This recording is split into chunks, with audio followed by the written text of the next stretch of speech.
Hello students, आज हम vector product of two vectors या जिसको क्रॉस प्रोडक्ट भी कहते हैं उससे रिलेटेड ऑब्जेक्टिव क्वेश्चन कर लेकर के आए हैं। ये बहुत इंपॉर्टेंट टॉपिक्स है वेक्टर के लिए। इससे भी निश्चित रूप से आप लोगों को आगे में एग्जाम के लिए ऑब्जेक्टिव क्वेश्चन निश्चित रूप से रहना ही रहना है। अब जैसे देखते हैं पहला question, if vector A and B are two vectors and theta be angle between A and B, then which of these two? कोई दो वेक्टर A और वेक्टर B है, वेक्टर A और वेक्टर B और उसके बीच का एंगल थीटा है, तो उसमें से कहता है इनसे कौन सा सही होगा। cos theta equal to magnitude of vector A cross vector B।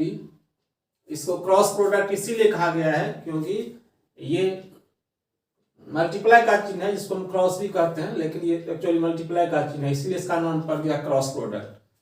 तो cos theta equal to magnitude of vector A cross vector B upon में magnitude of vector A into magnitude of vector B. दूसरा में sine theta equal to magnitude of vector A cross vector B upon में magnitude of vector A into magnitude of vector B.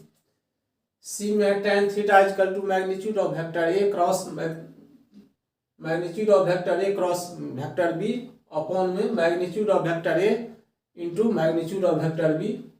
D में होता है none of the.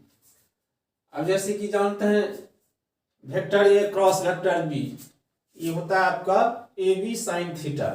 Vector A cross vector B, vector A cross vector B बराबर vector A into vector B sine theta और unit vector जो perpendicular है दोनों vector पर। तो इसका वैल्यू हो जाएगा, चूंकि मैग्नीट्यूड है तो मैग्नीट्यूड में क्या होगा, ये यूनिट वेक्टर है, इसकी वैल्यू 1 हो जाती है, तो ये हो जाएगा 1, यानी ये मान लो हट गया यहाँ से, इसीलिए साइन थीटा बराबर ये आ जाएगा यहाँ पर, यानी magnitude of vector A cross vector B upon magnitude of vector A into vector B. इस प्रकार से आपका आंसर होगा बी।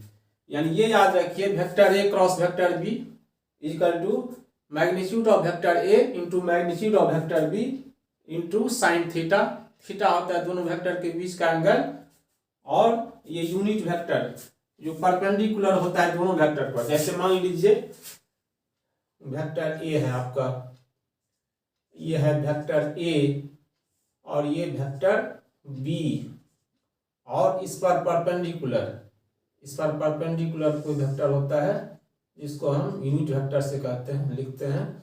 तो ये वेक्टर जो है वेक्टर ए और वेक्टर बी दोनों पर परपेंडिकुलर होता है, इसीलिए ये vector A cross vector B बराबर होता है वेक्टर ए का मैग्नीट्यूड इंटू वेक्टर बी का magnitude into sine theta into unit vector. इसीलिए इसको हम कहते हैं वेक्टर प्रोडक्ट भी कहा जाता है, क्योंकि इसका रिजल्ट जो होता है वह वेक्टर होता है। अगला question, K vector K cross vector J equal to. अब वेक्टर के, जब जैसे जानते हैं वेक्टर आई जे के होता है, आई होता है एक्स एक्सिस के अलोंग यूनिट वेक्टर। अब जैसे मान लो ये है, ये एक्स एक्सिस, ये वाई एक्सिस, और ये आपका हो जाता है जेड एक्सिस। तो एक्स एक्सिस के अलोंग यूनिट वेक्टर को आई से लिखते हैं, वाई एक्सिस के अलोंग यूनिट वेक्टर को जे से लिखते हैं, और जेड एक्सिस के यूनिट वेक्टर को वेक्टर के से लिखा जाता है। अब इसको हम क्रॉस करेंगे। अब ये हुआ एंटी क्लॉकवाइज डायरेक्शन में, तो एंटी क्लॉकवाइज डायरेक्शन में रोटेट करेगा क्रॉस चिन्ह के साथ। अब जैसे आई है, आई के बाद एंटी क्लॉक डायरेक्शन में के जे हो जाता है, तो ये वेक्टर आई क्रॉस वेक्टर जे बराबर वेक्टर के हो जाता है। वेक्टर जे क्रॉस वेक्टर के एंटी क्लॉक डायरेक्शन में, इसके बाद आई है, इस प्रकार से आई हो जाएगा। और इसका रिवर्स क्लॉकवाइज डायरेक्शन में, क्लॉकवाइज डायरेक्शन में रोटेट करेंगे तो इसमें भी होगा अगले वाला, लेकिन साइन माइनस हो जाएगा। जैसे वेक्टर के क्रॉस वेक्टर जे बराबर, इसके आगे है आई, लेकिन यहां पर साइन हो जाएगा माइनस वेक्टर आई। तो क्लॉकवाइज डायरेक्शन में निगेटिव हो जाता है और एंटी क्लॉक डायरेक्शन में जस्ट अगला वाला पॉजिटिव हो जाता है। कहने का मतलब vector I cross vector J equal to vector K, vector J cross vector K equal to vector I, vector K cross vector I equal to vector J. और इसका रिवर्स माने क्लॉकवाइज डायरेक्शन में vector K cross vector J equal to minus vector I, vector J cross vector I equal to minus vector के। इस प्रकार से vector K cross vector जे, देखिए anti clockwise में क्लॉकवाइज में ये क्लॉकवाइज में है, वेक्टर के क्रॉस वेक्टर जे, इसलिए हो जाएगा माइनस आई। और यही चीज वेक्टर जे क्रॉस वेक्टर के, अब देखिए जे के बाद के एंटी क्लॉकवाइज डायरेक्शन में है तो ये अगला हो जाएगा जे के बाद आई है तो इक्वल टू वेक्टर आई हो जाएगा, आंसर वेक्टर आई हो जाएगा। वेक्टर आई क्रॉस वेक्टर जे तो आगे में क्या है तो वेक्टर के हो जाएगा। और दो सेम वेक्टर है, यदि दो सेम वेक्टर, जैसे कहने का मतलब यहाँ पर वेक्टर आई और जे वेक्टर के, तो दो सेम वेक्टर का क्रॉस मल्टीप्लाई करेंगे इसका आंसर हो जाता है 0। जैसे vector A cross vector B equal to vector A का मैग्नीट्यूड इंटू वेक्टर बी का मैग्नीट्यूड इंटू साइन थीटा, दोनों वेक्टर के बीच का एंगल होता है थीटा, तो साइन थीटा इंटू ये यूनिट वेक्टर। अब यहाँ पर वेक्टर के वेक्टर 5वें में चलिए वेक्टर के, तो वेक्टर के और फिर वेक्टर के का क्रॉस है माने इसी पर है दोनों वेक्टर, तो दोनों के बीच का एंगल हो गया 0। यहाँ पर थीटा के जगह पर हम 0 रखते हैं तो साइन 0 डिग्री इक्वल टू 0 हो जाता है, जिससे इसका रिजल्ट हो जाएगा 0। यानी ऐसे याद रखिए दो समान वेक्टर का क्रॉस प्रोडक्ट करने पर उसका रिजल्ट हो जाता है 0, क्योंकि दोनों के बीच का एंगल हो गया 0 डिग्री। और क्रॉस प्रोडक्ट में होता है वेक्टर ए का मैग्नीट्यूड वेक्टर बी का magnitude into sine theta, theta दोनों के बीच का एंगल होता है, थीटा यदि 0 हो जाएगा तो साइन थीटा इक्वल टू 0, इसलिए आप इसका होगा ये रिजल्ट 0 हो जाएगा। इसीलिए vector K cross vector K equal to 0, अब vector I cross vector I equal to 0, vector J cross vector J equal to 0, यानी दो समान वेक्टर का क्रॉस प्रोडक्ट हमेशा 0 होगा। Vector A cross vector B, और एक चीज और, क्रॉस प्रोडक्ट जो है वह कम्यूटेटिव फॉलो नहीं करता है। कम्यूटेटिव फॉलो का मतलब हो जैसे dot product, dot product commutative law का पालन करता है। अब जैसे कम्यूटेटिव लॉ का अर्थ हुआ यदि ऑर्डर को हम चेंज करने पर उसकी वैल्यू में यदि कोई चेंज होता है तो उसको बोलते हैं कम्यूटेटिव लॉ। जैसे vector A into vector B बराबर vector B into vector A, ये डॉट प्रोडक्ट है, ये कम्यूटेटिव लॉ का पालन करता है, यानी इसका ऑर्डर चेंज कर देने के बाद भी इसकी वैल्यू में नहीं कोई चेंज होता है, लेकिन क्रॉस प्रोडक्ट में चेंज हो जाता है। Vector A cross vector B is not equal to vector B cross vector A, इसके बराबर नहीं होता है। हाँ, इसका साइन निगेटिव हो जाता है, यानी ये vector A cross vector B बराबर minus of vector B cross vector A, ये कम्यूटेटिव लॉ का पालन नहीं करता है, क्योंकि देखते हैं यहाँ पर माइनस लग गया, तो यानी vector A cross vector B equal to ये वेक्टर यहाँ पर vector B cross vector A का निगेटिव हो जाएगा, तो ये होगा सही। If vector A parallel vector B implies double implies that a vector A cross vector B equal to 0 vector हो जाएगा, क्योंकि दो वेक्टर यदि पैरेलल है तो उसके बीच का एंगल हो जाएगा 0 और साइन 0 डिग्री 0, और यहाँ पर यूनिट वेक्टर होता है यानी 0 वेक्टर हो जाएगा। इस स्थिति में vector A parallel vector B then a vector A dot vector B, तो उस स्थिति में ये 0 हो जाएगा, ये 0 वेक्टर में 0 हो जाएगा, क्योंकि डॉट प्रोडक्ट जो होता है स्केलर होता है। वेक्टर ए क्रॉस वेक्टर ए, अभी बताए थे दो समान वेक्टर्स का क्रॉस प्रोडक्ट हमेशा 0 होता है, ये हो जाएगा आपका 0। Vector A equal to 2i vector plus J vector plus 3k vector and vector B equal to 3i vector plus 5j vector minus 2k vector, then magnitude of vector A cross vector B. A cross vector B का पहले क्या करते हैं हम लोग, इसका product निकालते हैं। प्रोडक्ट निकालने का एक तरीका बता देते हैं। अब जैसे कोई वेक्टर है, vector A equal to 3i plus j plus 2k, vector A जैसे ये लिए हैं, इसी से दोनों आ जाएगा। वेक्टर ए बराबर 3i plus j plus 2k और वेक्टर बी बराबर है 2i minus 2j plus 4k। तो दोनों का क्रॉस प्रोडक्ट निकालना है। इसमें करते हैं क्या, यूनिट वेक्टर को ऊपर में लिख देते हैं आई जे के, आई कैप जे कैप के कैप, और फर्स्ट वेक्टर का आई कैप का कोफिशिएंट है 3, जे कैप का 1 और के कैप का 2।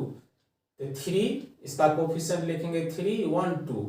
अब वेक्टर बी का, इसका नाम वेक्टर बी दिए हैं, तो इसमें आई कैप का कोफिशिएंट 2, जे कैप का -2 और के कैप का 4। अब इसका हम क्रॉस मल्टीप्लाई करते हैं, क्रॉस मल्टीप्लाई। अब ऐसे आई कैप के साथ ये, जैसे आप लोग डिटरमिनेंट में पढ़े होइएगा वही चीज है यहाँ पर उसी टाइप में। अब आई कैप के साथ लेंगे तो इसको हम इसको छोड़ देंगे। अब क्रॉस यहाँ पर देखिए 1, तो 1 का 4 से मल्टीप्लाई, अब माइनस 2 का -2 से, तो 2 को -2 से मल्टीप्लाई करेंगे तो -2 होगा, और फिर माइनस होगा तो माइनस माइनस प्लस, यानी 4 + 4 हो गया। अब जे इसके साथ माइनस लिया जाता है, जैसे हम लोग डिटरमिनेंट में देखते थे, जिस रो और कॉलम की संख्या ओड होती है उसमें हम माइनस लेते हैं, जिसमें रो और कॉलम की संख्या इवन। रो और कॉलम का मतलब होता है, अब जैसे मान लीजिए कोई एलिमेंट्स है, सेकंड रो और फोर्थ कॉलम, तो 2 4 6 हो गया, तो ये हो गया इवन। और यहीं पर मान लीजिए जैसे ये रहेगा 2 3 सेकंड रो थर्ड कॉलम, तो ये हो गया 5, तो इसको बोलते हैं ओड। इस तरह से इवन वाले में साइन प्लस होती है और ओड वाले में साइन माइनस होता है, यही चीज है यहाँ पर। अब जे कैप के साथ अब इसको छोड़ देंगे। अब देखिए यहाँ से 3 × 4 12, और फिर इसको इससे मल्टीप्लाई करके माइनस करेंगे, 2 2 जा 4 और 12 - 4। अब के साथ इसको छोड़ देंगे। अब 3 × -2 -6, और 1 × 2 2 और -2, यानी ये -8, ये 8, ये भी -8 और ये 8। अब ए क्रॉस बी इक्वल टू ये हुआ। अब इसका यूनिट वेक्टर निकालेंगे। अब इसके मैग्नीट्यूड से क्या करते हैं, अच्छा यहाँ पर क्या निकालना था, यही चीज यहाँ पर निकालना है। इस तरह से निकालिएगा तो आपका, अब जैसे मान लीजिए मल्टीप्लाई करके आ गया, तो इसका हम मैग्नीट्यूड निकालते हैं। मैग्नीट्यूड कैसे निकालते हैं, जैसे कि बता चुके हैं मैग्नीट्यूड निकालने का तरीका। यदि कोई वेक्टर इस प्रकार से है, मान लीजिए कोई वेक्टर a1 आई कैप प्लस b1 जे कैप प्लस c1 के कैप, इसका मैग्नीट्यूड को हम इस तरह से इंडिकेट करते हैं, और ये रूट अंडर होता है a1² प्लस b1² और प्लस c1²। तो इस प्रकार से मल्टीप्लाई करने के बाद इसका मैग्नीट्यूड निकाल लेंगे। इस प्रकार से क्वेश्चन आपका आसानी से हो जाता है, और इसका सही आंसर होता है ए, मतलब √507। अगला क्वेश्चन है vector A minus vector B cross product with vector A plus vector B. माने वेक्टर ए माइनस बी का वेक्टर ए प्लस बी के साथ क्रॉस प्रोडक्ट बराबर, इनमें से कौन होगा।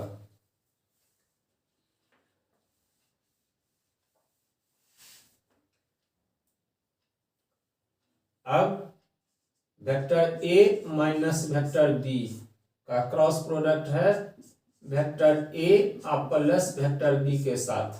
अब vector A cross vector A plus vector A cross vector B. अब इससे यहाँ माइनस का चिन्ह है, तो minus vector B cross vector A minus vector B cross vector B.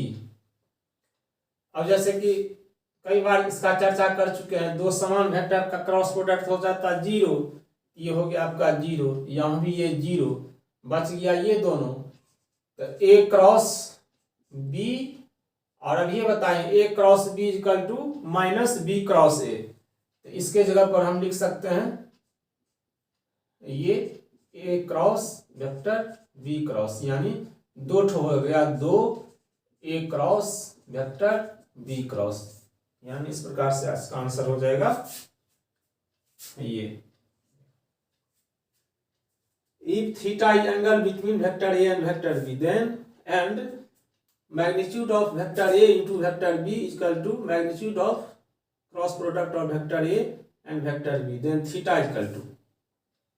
बहुत इंपॉर्टेंट क्वेश्चन है, जो भी क्वेश्चन बता रहे हैं आपके आगामी एग्जाम में निश्चित रूप से इसमें से मिलेगा ही, या नहीं तो इसी के टाइप पर होगा।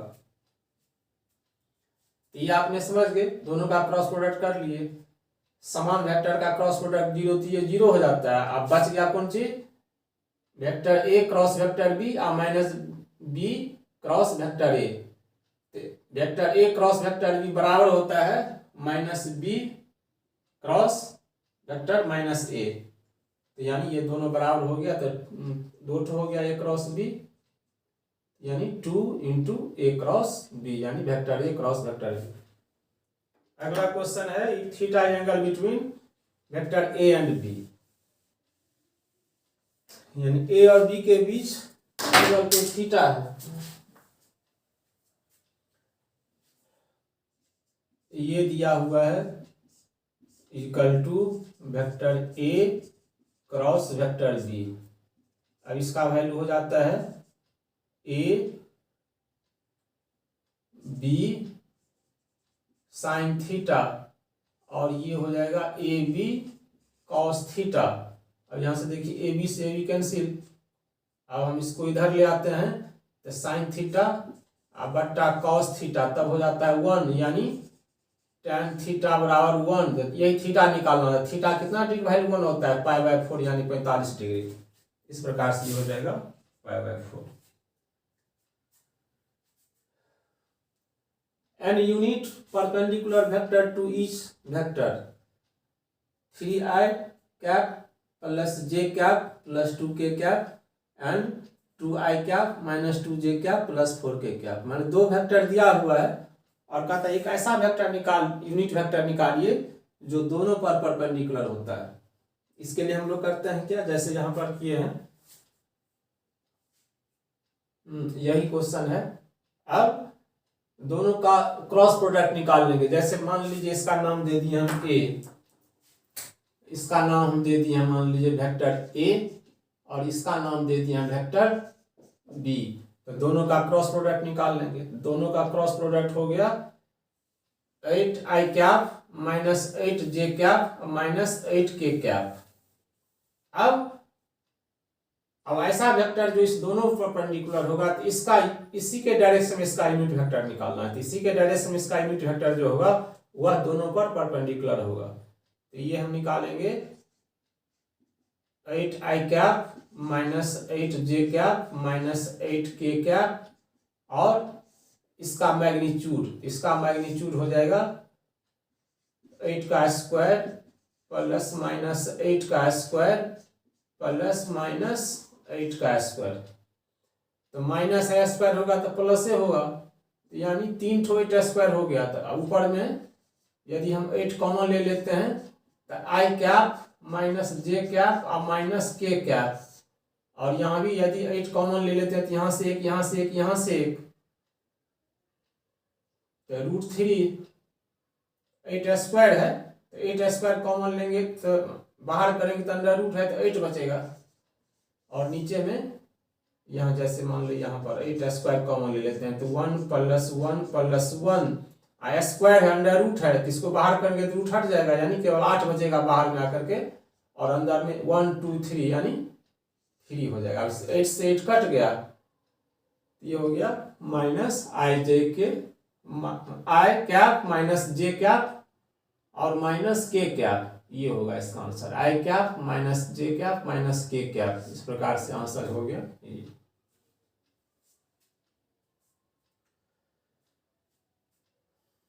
14 क्वेश्चन है, if A and B are two vectors then value of vector A dot vector B का square plus vector A cross vector B का स्क्वायर। अब जैसे कि जानते हैं vector A dot vector B का स्क्वायर और plus vector A cross vector B का स्क्वायर। अब ये होता है A B sine theta, sorry A B cos theta dot product में, तो ए बी कॉस थीटा का होल स्क्वायर, यहाँ होता है ए बी साइन थीटा, तो ए बी साइन थीटा का होल स्क्वायर। अब दोनों से ए स्क्वायर बी स्क्वायर हो जाएगा कॉमन, ए स्क्वायर बी स्क्वायर क्योंकि होल स्क्वायर है, तो यहाँ से बचेगा साइन स्क्वायर थीटा और यहाँ से बच जाएगा कॉस स्क्वायर थीटा। तो इसकी वैल्यू होता है 1, यानी हो जाएगा ए स्क्वायर बी स्क्वायर। इस प्रकार से यानी A vector A dot vector B बराबर ए बी कॉस थीटा और vector A cross vector B A B sine theta और यूनिट वेक्टर, तो ये स्क्वायर है तो यूनिट वेक्टर का हो जाएगा 1, तो यानी ए बी कॉस थीटा का होल स्क्वायर और ए बी साइन थीटा का होल स्क्वायर। तो दोनों में से ए स्क्वायर बी स्क्वायर कॉमन हो जाएगा क्योंकि होल स्क्वायर, तो यहाँ से बच जाएगा कॉस स्क्वायर थीटा, यहाँ से साइन स्क्वायर थीटा, दोनों की वैल्यू 1, माने sine square theta plus cos square theta is equal to 1। ये हो गया आपका ए स्क्वायर बी स्क्वायर।